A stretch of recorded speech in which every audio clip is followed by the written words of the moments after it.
Welcome to the last breakfast. Please enjoy the video. In this video, I will explain how to make ramen noodles from scratch. Start with the fundamental ingredients for ramen noodles. We'll combine high-protein flour with water and kansui, an alkaline solution crucial for that signature chew. Proper hydration and resting the dough are essential steps. Knead the dough thoroughly until it's smooth and elastic, preparing it for the next stage of noodle making. Once your dough is rested, it's time to roll it out. Aim for a very thin sheet, around 1 millimeter thick.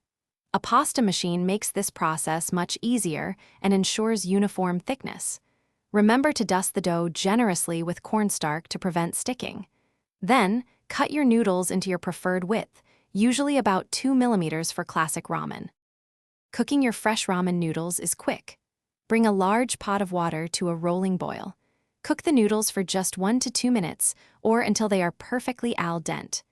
Drain them very well to avoid diluting your broth.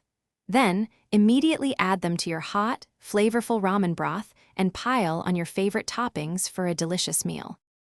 While this guide focuses on noodles, remember that a great ramen experience also relies on a rich broth. Whether you prefer a creamy tonkatsu or a savory shoyu, the broth is key.